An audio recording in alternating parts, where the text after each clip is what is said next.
बिस्मिल्लाहिर्रहमानिर्रहीम।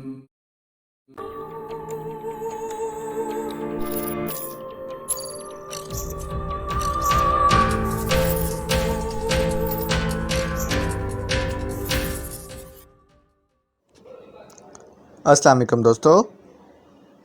पाक Asia mission Imran series novel by Zaheer Ahmed. अगर आपने अभी तक हमारे चैनल जासूसी दुनिया को सब्सक्राइब नहीं किया तो सब्सक्राइब करें और बेल आइकन पर क्लिक कीजिए। गोली इमरान के कंधे का गोश्त फाड़ती हुई निकल गई थी। इमरान ने अगर बर वक्त सर ना झुका लिया होता तो मज़ीद चलने वाली गोलियां इसकी खोपड़ी के परखचे उड़ा कर रख देती। चंद लम्हे इसकी कार पर मुसलसल गोलियां बरसती रहीं, फिर गोलियों का सिलसिला रुक गया। इमरान ने सर उठाकर देखा तो एक कार को इसने सड़क की दूसरी तरफ मुड़कर तेज़ी से वापस जाते देखा। कार की ड्राइविंग सीट पर बैठे हुए शख्स की इमरान सिर्फ एक झलक ही देख सका था। वो रूनी क्लब का ही एक बदमाश था जिसे इमरान क्लब में देख चुका था। इसे देखकर इमरान को धचका सा लगा। इसके हमला करने का मतलब था कि वो इस वक्त से ही इमरान के पीछे लगा हुआ था जब वो रूनी को लेकर राना हाउस जा रहा था। इसका मतलब है इस गुंडे की नज़रों में राना हाउस आ चुका है। इसने राना हाउस से इमरान को अकेले बाहर आते देखकर यहाँ हमला किया था और इससे अब कोई बैद ना था कि वो वापस जाकर अपने साथियों को लाए और राना हाउस से अपने बॉस को छुड़वाने के लिए वहाँ रेड करे। गो राना हाउस में जोसेफ मौजूद था जो हर किस्म की सिचुएशन पर काबू पाने में महारत रखता था। 10-20 आदमी गिरा देना इसके लिए कोई मामूली बात ना थी, मगर फिर भी दुश्मनों ने अगर दर्जनों के हिसाब से राना हाउस पर हमला किया तो अकेले जोसेफ को संभालना मुश्किल हो सकता था। इस लिहाज से इस वक्त जोसेफ वाकई शदीद खतरे में था। ज़ख्मी होने के बावजूद इमरान ने कार तेज़ी से रिवर्स की और फिर इससे ज़्यादा तेज़ रफ्तारी से दोबारा राना हाउस की जानिब कार दौड़ाता चला गया। इसके कंधे से खून का अखराज तेज़ी से हो रहा था, मगर इस वक्त इसे खुद से ज़्यादा जोसेफ की फ़िक्र थी। लेकिन अभी वो थोड़ी ही दूर गया होगा कि इसकी कार ने ज़ोर ज़ोर से झटके खाने शुरू कर दिए। इमरान ने चौंक कर फ्यूल बताने वाले मीटर पर नज़र डाली तो वो परेशान हो गया क्योंकि फ्यूल बताने वाली सुई 0 पर पहुंची हुई थी। शायद हमला आवर की चलाई हुई कोई गोली पेट्रोल की टैंकी में सुराख कर गई थी और इसका फ्यूल बह गया था। कार चंद झटके खाकर रुक गई। इमरान ने कार फुटपाथ की जानिब कर ली। कार रुकते ही वो तेज़ी से बाहर निकला और सामने मौजूद एक फ़ोन बूथ की जानिब बढ़ता चला गया। खून के अखराज की वजह से इसकी शर्ट सुर्ख हो रही थी। इसे इस कदर ज़ख्मी हालत में देखकर लोग चौंक कर इसकी जानिब देखने पर मजबूर हो गए थे। इमरान इन सब को नज़रअंदाज करता हुआ भागकर फ़ोन बूथ में घुस गया। फ़ोन सेट में पे कार्ड डालकर वो जल्दी जल्दी राना हाउस के नंबर डायल करने लगा। घंटी मुसलसल जा रही थी लेकिन जोसेफ फ़ोन अटेंड नहीं कर रहा था। राना हाउस में जहाँ टेलीफोन था वहाँ से जोसेफ ज़्यादा दूर नहीं बैठता था, इस लिहाज से इसे अब तक फ़ोन रिसीव कर लेना चाहिए था। लेकिन जब दूसरी तरफ मुसलसल फ़ोन की घंटी बजती रही और जोसेफ ने कॉल रिसीव ना की तो इमरान की पेशानी पर शिकनों का जाल सा फैल गया। वह समझ गया कि राना हाउस में यकीनन कोई गड़बड़ हो चुकी है। जोसेफ न जाने इस वक्त किस पोजीशन में था। इस वक्त इसे मदद की शदीद ज़रूरत थी। इमरान ने जल्दी से रिसीवर क्रैडल पर रखा और फ़ोन सेट से पे कार्ड खींचकर जल्दी से बाहर निकल आया। इसने टैक्सी की तलाश में इधर उधर नज़रें दौड़ाईं। सड़क के दूसरे किनारे पर एक टैक्सी खड़ी थी। इमरान ने सड़क पर बेपनाह ट्रैफिक होने के बावजूद भागते हुए सड़क क्रॉस की और टैक्सी का दरवाज़ा खोलकर जल्दी से अगली सीट पर जा बैठा। ड्राइविंग सीट पर मौजूद टैक्सी ड्राइवर ने चौंक कर इसकी जानिब देखा और इमरान के खून आलूद कपड़े देखकर परेशान हो गया। विलिंगटन रोड चलो, जल्दी चलो, इमरान ने इसकी तरफ देखते हुए तेज़ लहजे में कहा। मगर साहब ये टैक्सी इंगेज है, टैक्सी ड्राइवर ने बुखलाए हुए लहजे में कहा। इमरान का खौफनाक गुंडे जैसा चेहरा और इसका खून आलूद लिबास देखकर वो वाकई बुखला गया था। इंगेज है कि बच्चे, जल्दी करो नहीं तो मैं जान से मार दूंगा। इमरान का लहजा इस कदर सर्द और खौफनाक था कि टैक्सी ड्राइवर के जिस्म में वाज़ेह तौर पर थरथरी दौड़ गई थी। इसने खौफजदा अंदाज में सर हिलाया और टैक्सी का इंजन स्टार्ट करके टैक्सी आगे बढ़ा दी। तेज़ चलो, इमरान ने गर्राहट आमेज़ लहजे में कहा और टैक्सी ड्राइवर ने टैक्सी की रफ्तार बढ़ा दी। इससे ज़्यादा तेज़ रफ्तार तो चोंटी की होती है, इमरान गुर्राया। फिर इसने अचानक टैक्सी ड्राइवर की कनपट्टी पर मखसूस अंदाज में ज़ोर से मुक्का मार दिया। टैक्सी ड्राइवर के हलक से कराह निकली और इसकी आंखें बंद होती चली गईं। इमरान ने एक हाथ से स्टीयरिंग संभाला और दूसरे हाथ से बेहोश टैक्सी ड्राइवर की गर्दन पकड़कर इसे पूरी कुव्वत से पिछली सीट पर फेंक दिया। टैक्सी एक लम्हे के लिए सड़क पर लहराई, लेकिन इमरान निहायत तेज़ रफ्तारी से उछलकर ड्राइविंग सीट पर आ बैठा। इसने टैक्सी को फुल स्पीड पर छोड़ दिया। टैक्सी आंधी और तूफान की तरह सड़क पर दौड़ती चली गई। फिर जैसे ही इमरान ने टैक्सी को राना हाउस की तरफ जाने वाली सड़क पर मोड़ा, इसकी खोपड़ी चटक उठी। इसने दूर से ही राना हाउस को गुर्दो गुबार में लपटे हुए देखा। घराना हाउस के करीब से इसने 2-3 गाड़ियों और जीपों को अपनी तरफ आते देखा। वो जैसे ही इसके करीब आई, इमरान ने इसमें लदे हुए गुंडों को पहचान लिया। वो 100% रूनी के ही आदमी थे, जिनके हाथों में असलाहा था। इन्हें देखकर एक लम्हे के लिए इमरान का दिल चाहा कि वो अभी इनसे भिड़ जाए और इन सब की लाशें सड़क पर बिछा दे। लेकिन जोसेफ का ख्याल आते ही इसने अपना इरादा तर्क कर दिया। इसने गुंडों की नज़रों से बचने के लिए सर नीचे कर लिया था। गाड़ियाँ और जीपें जैसे ही इसके करीब से गुजरी, वो टैक्सी तेज़ी से आगे लेता चला गया और राना हाउस के मलबे के पास जाकर पूरी कुव्वत से ब्रेक लगा दिए। टैक्सी के टायर सड़क पर शदीद एहतजाजन अंदाज में चीख उठे और स्याह लकीरें बनाते हुए दूर तक घिसटते चले गए। जैसे ही टैक्सी रुकी, इमरान तेज़ी से बाहर निकला और दौड़ता हुआ मलबे की जानिब बढ़ने लगा। गुंडों ने शायद बम मारकर राना हाउस पर हमला किया था। राना हाउस की इमारत का खासा हिस्सा गिर चुका था। इर्द गिर्द की कई इमारतें भी मुतासर नज़र आ रही थीं। यहाँ शायद इन गुंडों ने ज़बरदस्त कार्रवाई की थी, क्योंकि दूर तक सड़क वीरान और हर इमारत की खिड़कियाँ और दरवाजे बंद नज़र आ रहे थे। राना हाउस का गेट भी टूटकर गिरा हुआ था। इमरान के चेहरे पर जलजले के आसार दिखाई दे रहे थे। राना हाउस का हशर देखकर इसे जोसेफ का हशर साफ दिखाई दे रहा था। वो दीवानावार आगे बढ़ा और मलबे पर चढ़ गया और दीवानगी के अंदाज में ईंटें और पत्थर उठा उठाकर एक तरफ फेंकने लगा। Joseph, Joseph! इसने हलक केवल ज़ोर ज़ोर से जोसेफ को आवाज़ें दी, लेकिन जोसेफ भला इसे क्या जवाब देता। वो तो मलबे के न जाने किस हिस्से में दबा पड़ा था। इमरान का कंधा शदीद ज़ख्मी था, लेकिन इसके बावजूद वो जोसेफ की तलाश में तेज़ी से हाथ चला रहा था। गेट के दाएं तरफ इसे एक गिरी हुई दीवार के पास जोसेफ का जूता दिखाई दिया। वो बुरी तरह से चौंक पड़ा और तेज़ी से इस तरफ बढ़ा। इसने मिट्टी और पत्थरों को जल्दी से हटाया तो जूते के साथ जोसेफ की टांग पर भी दिखाई दे गई। दीवार जिस अंदाज में उसके ऊपर गिरी हुई थी, वो एक पिलर पर टिक गई थी और नीचे इस कदर खला था कि एक आदमी आसानी से नीचे घुस सकता था। जोसेफ इस खला में था। ये देखकर ईमान की आंखें चमक उठीं। उम्मीद की किरण जागते ही इसमें जोश भर गया था। जोसेफ दीवार के नीचे ही मौजूद था। दीवार के पिलर पर टिकने की वजह से वो इसके नीचे दबने से बच गया था। इमरान ने ईंटें और पत्थर हटाए और जोसेफ की टांगें पकड़कर इसे दीवार के नीचे से बाहर खींच लिया। जोसेफ की हालत बेहद अबतर थी। इसका सारा जिस्म खून और मिट्टी धूल से लथड़ा हुआ था। इमरान जल्दी जल्दी इसकी नब्ज़ और इसकी दिल की धड़कन चेक करने लगा। नब्ज़ की रफ्तार बेहद हल्की थी और दिल भी ना होने के बराबर धड़क रहा था, लेकिन बहरहाल अभी वो जिंदा था। इमरान की आंखों में मौजूद चमक कई गुना बढ़ गई थी। इसने जोसेफ जैसे देव हेकल इंसान को जल्दी से उठाया और इसे कंधों पर डाल लिया और मलबे के ढेर पर तकरीबन छलांगे लगाता हुआ बाहर जाने लगा। टैक्सी के पास पहुंचकर इसने जोसेफ को अगली सीट पर डाला और दरवाज़ा बंद कर तेज़ी से घूमकर ड्राइविंग सीट पर आ गया। दूसरे ही लम्हे वो टैक्सी को आंधी और तूफ़ान की सी रफ्तार से उड़ाता हुआ फारूकी अस्पताल की जानिब जा रहा था। जोसेफ की अबतर हालत देखकर इस वक्त इसके चेहरे पर चट्टानों की सी सख्ती दिखाई दे रही थी। कंधे पर मौजूद जख्म से खून निकलने की वजह से इसका अपना भी बुरा हाल होता जा रहा था।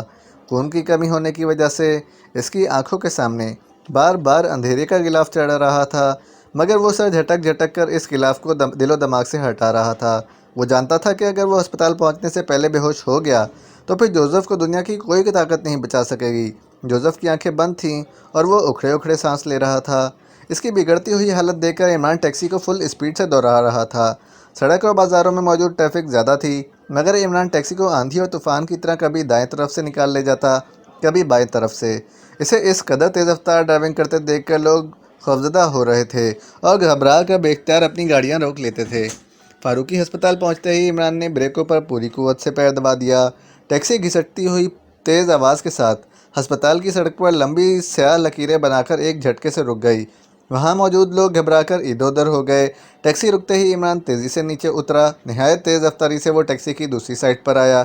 इसने जोसेफ की एक बार फिर नब्ज़ और दिल की धड़कन देखी, जो तकरीबन न होने के बराबर थी, लेकिन मुहिम सी उम्मीद ही इमरान के लिए इस वक्त बहुत बड़ा कीमती सरमाया था। इसने जल्दी से जोसेफ को निकाला और इसे कंधे पर डालकर तेज़ी से अस्पताल की जानिब दौड़ता चला गया।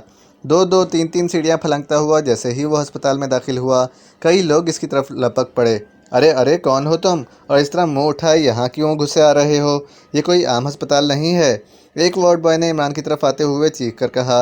वो जैसे ही इमरान के करीब आया, इमरान ने शदीद गुस्से और नफरत से हाथ घुमाकर इसके मुंह पर मार दिया। बेचारा वार्ड बॉय अपनी जगह से उछला और उड़ता हुआ दूर जा गिरा। इमरान ने एक तरफ स्ट्रेचर देखा तो तेज़ी से आगे बढ़ा और इसने जोसेफ को इस पर लिटा दिया। मिट्टी, धूल और खून से लुथड़े होने और ख़ास तौर पर ब्लैक स्नेक के मेकअप में कोई इसे पहचान नहीं पा रहा था और वो इन्हें ले गए।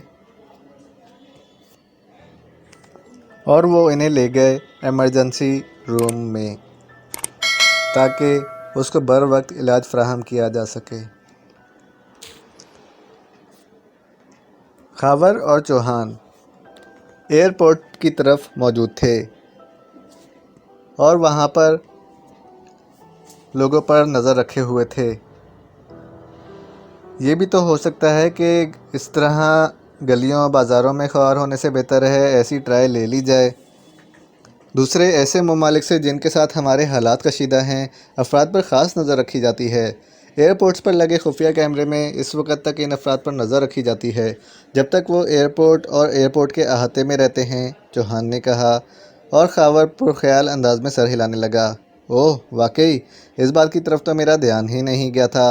अगर काफरिस्तान से आने वाली फ़्लाइट के मुसाफिरों की फ़िल्म बनी होगी तो हमें कम से कम इस बात का तो पता चल ही सकता है कि लंबे कद और चमकदार आंखों के अलावा अपना दायां कान खुजाने वाला एयरपोर्ट से किसी की टैक्सी में बैठकर गया है या किसी और गाड़ी में।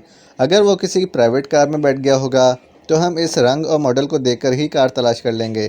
कार या टैक्सी हम तलाश करने में कामयाब हो गए तो फिर स्टार को वाकई आसानी से तलाश किया जा सकता है। खावर ने सर हिलाते हुए कहा। एयरपोर्ट के प्रोजेक्शन रूम का इंचार्ज मेरा पुराना दोस्त है, इससे फ़िल्म हासिल करना मेरे लिए कुछ मुश्किल नहीं होगा, चौहान ने कहा। यह तो और भी अच्छी बात है, फिर चलें एयरपोर्ट की तरफ। खावर ने सिग्नल की ब्लू लाइट ऑन करते हुए कहा।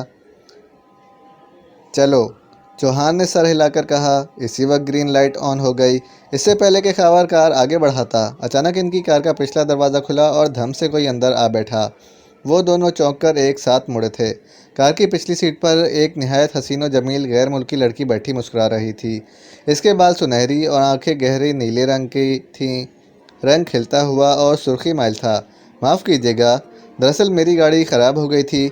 मुझे एक जगह निहायत ज़रूरी और अर्जेंट पहुंचना था, इसलिए मैं आप दो शरीफ आदमियों को देखकर आपसे बग़ैर इजाज़त लिए आपकी गाड़ी में आ बैठी हूँ।